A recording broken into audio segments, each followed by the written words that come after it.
yeah, we back at it. What up, world? Check it out. Finna hit a few thrifts. Honestly, I haven't really been thrifting in a while. Like, I've hit the little store by my house, but you know, I got like a usual route that I hit in certain stores. We're gonna discuss why I do this in the first place, because that's a big part of kind of understanding why all this happens and why this channel exists. It's not the resale shit. I'm probably the only thrifter, blogger, vlogger on YouTube that's not a primary reseller. But we gonna get into all that. Let's get in gear. Let's get in motion, because it might be a few estate sales. I got my phone with me, my estate sale phone, allegedly. And it might be a few garage sales that we need to hit. So let's see what's cracking.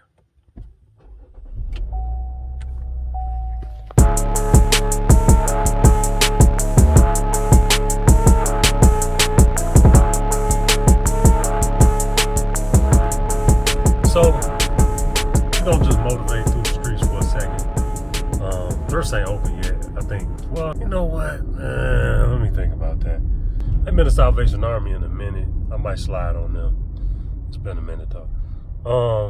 I've been thrifting since the 90s. I always like vintage stuff, vintage fashion. A lot of stuff that people are looking at as grails and all that today is stuff that actually came out when I was like in high school and 7th to 8th grade and all that. When I started thrifting, it really started with sweaters. You know what I'm saying? I come from the Midwest, get real cold. To be honest, you can't find new sweaters that ain't trash, bro. Like, unless you're gonna pay a lot of money. If you live somewhere cold and you really wanna, you know, get some nice sweaters, man, the vintage is the way to go. So even back then, I was grabbing sweaters from the 70s and 80s and flipping them boys, like, you know what I mean? Like, I would have tons of them. And that's what started it. As I started looking for sweaters, I started noticing, hey, oh damn, this is new with tags on it.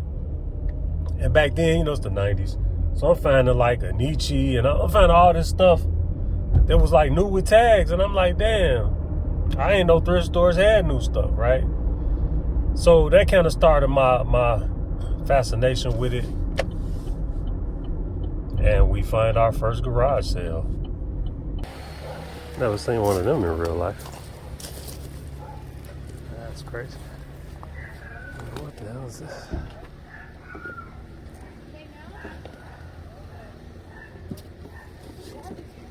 Oh, we starting off weird today. There he is. Weird and freaky. Thank goodness. I wrote that Wowzers. picture.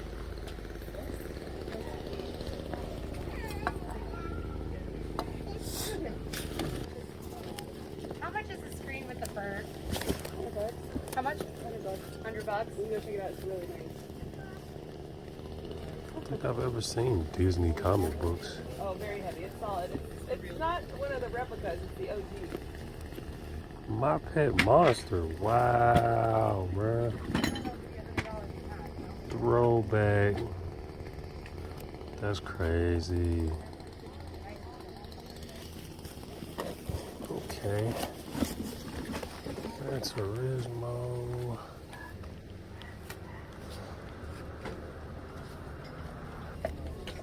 my God, there was a porno magazine. I know they keep jumping out at me. Oh, that's kind of cool.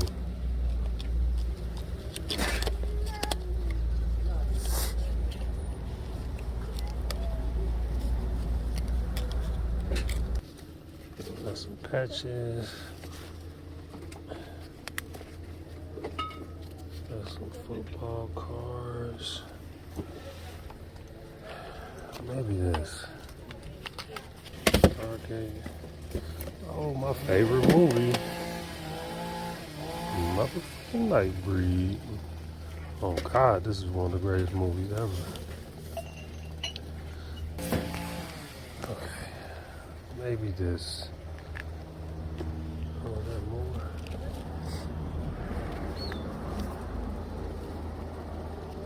$88.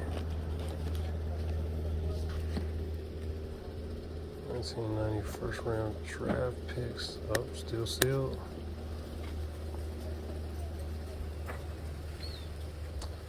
Maybe.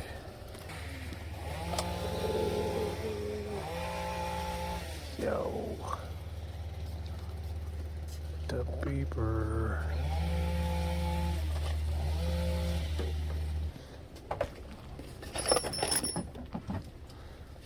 Pillsbury Doughboy.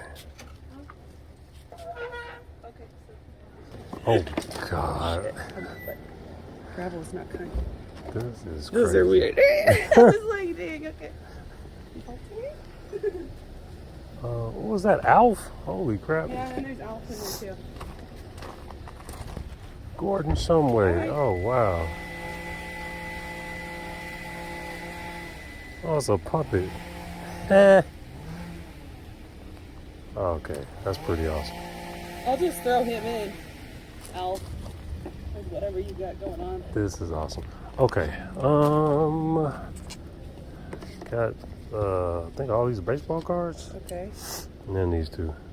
Oh, $10. Alf is a good one. He's cool, huh? Well, that's okay. But I'll go grab the. Thank you. Cool. Great, man. Thank you so much. Have a great day. You You too. want a little bag? No, I'm good. I'll toss these in. Not a bad first stop. It got a little freaky. Oh, let me put this 10 up. It got a little freaky. They had had a couple adult magazines mixed in with all the goodies.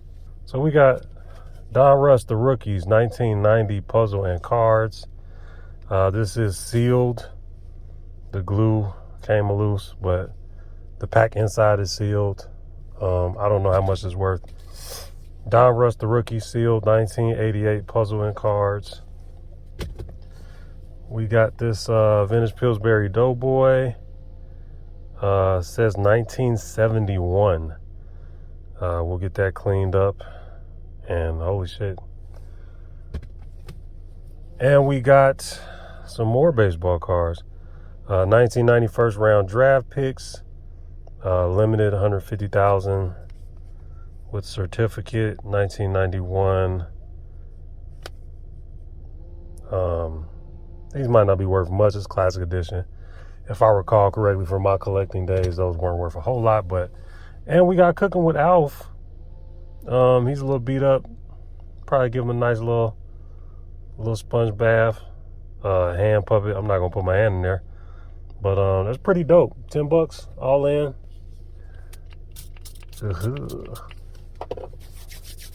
Gotta stay sanitized out here in these streets. Back in traffic, back to story time. So yeah, I got started, in thrifting back then. What got me back into thrifting more recently, which way did I come from? What got me started back into thrifting more recently, I smoked cigarettes, yo. I smoked a lot. I started smoking when I was about 13, and I didn't quit until I was like maybe 34. So yeah, I smoked a lot. I smoked about a pack a day, and at a certain point I got real sick, chronic bronchitis, and I said, you know what, that's enough cigarettes for me. So what helped me stop smoking? Instead of going to get a cigarette, I would go to the thrift store. They opened up a Goodwill across the street from my house. Bussy Huey. They opened up a Goodwill across the street from my house. It was right next to the smoke shop. Because at that point, I had got them to sell Lucy's. I had to convince them. But I had convinced them to sell Lucy's. So once they started selling Lucy's, I would just go there and smoke at the actual smoke shop. But I started going to the thrift store because I was like, well, if I'm going to spend a few dollars, I'd rather spend a few dollars here. And plus, I was doing events. And I needed, like, a lot of dress clothes. And, who finna spend money on dress clothes? I'm not finna wear that shit nowhere else. So I was doing a lot of events, and there was a lot of photography and, celebrities and people taking pictures. And I'm like, all right, yeah, I'm gonna go ahead and hit this thrift. And I came up, I was getting Stacey Adams button downs, and I, got a reasonable amount of all this stuff. Yet, at this point, still not reselling none of that, right? I found a mosquito head, a Martin Luther King mosquito head shirt. That's what got me started in reselling. I didn't know what it was. I bought it because it was Martin Luther King. Fam, I don't need no designer name to pick up a... I said, man, this is the hardest Martin Luther King shirt I've ever seen in my life. I bought it to wear to the MLK Day parade. And something happened that year. I wound up not going to the parade. The shirt sat in my closet. I never wore it. And one day, randomly, I said, you know what, let me look this up. I said, let me look this shirt up and see how much this shirt is worth. Because I don't even know what it is, you know? I started looking around, like, what is it? Now, mind you, I was raised in the 80s and 90s, bro. I ain't never paid attention to single stitch and all this stuff. Our shit was single stitch. We ain't care. It ain't make no difference, you know what I mean? Like, it didn't matter because, you know, it was the present day. Like, it wasn't an identifying mark of something being old. Motherfucker, I'm old. I'm the identifying mark. So I can spot old stuff usually, but this, it looks so good. I looked up and I found something similar, but it looked real beat up.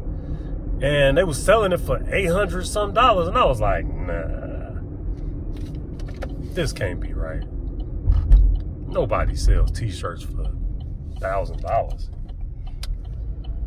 Little did I know. And from that moment on, that was where the hustle began, you know. It's fun. It's a great way to interact with people. It's a great way to be environmentally conscious, you know, at the same time.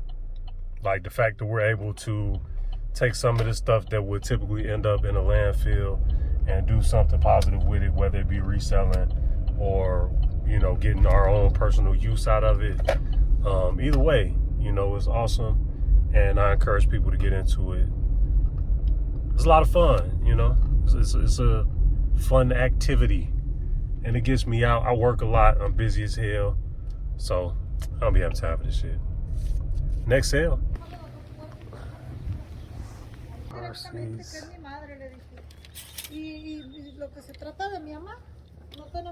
Sublimated? It doesn't appear to be sublimated. Oh yeah, it's definitely sublimated. Sublimated teas ain't worth nothing. Yeah.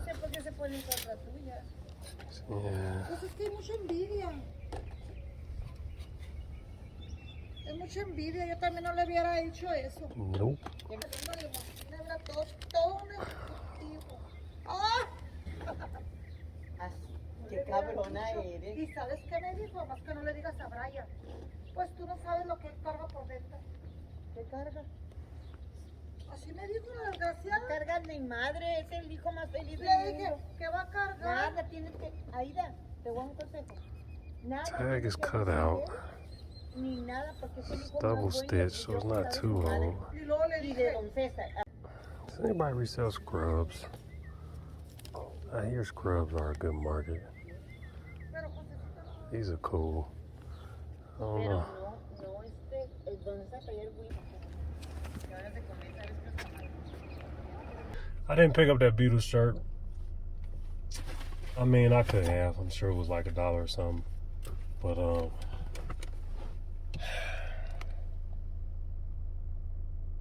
yeah, I'm gonna leave it.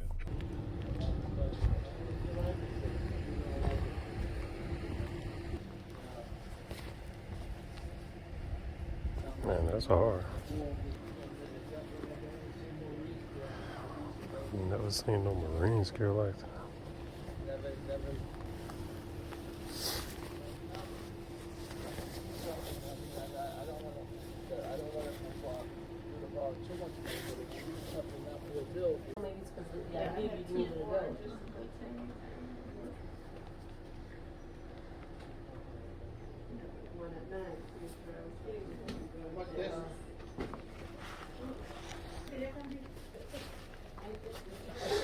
They got every color Arizona Charlie's hat.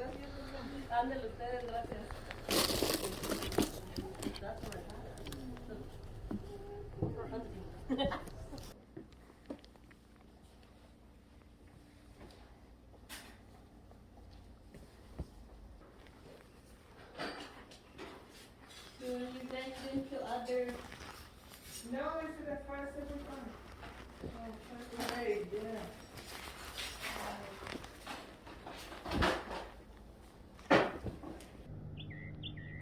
Okay, I gotta go. Okay, I love you. Okay, bye. What'd you do? 5 for all this? How about 3? That works.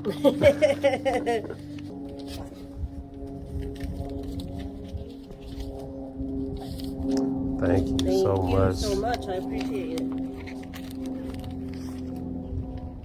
You know what? That wasn't bad.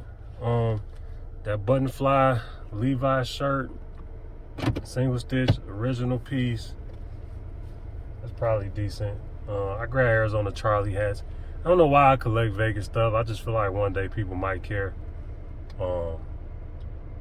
And I got a couple Arizona Charlie's hats at home. She gave me all that for $3, so no complaints. I don't remember where I was going. I think I was going home. I don't even know.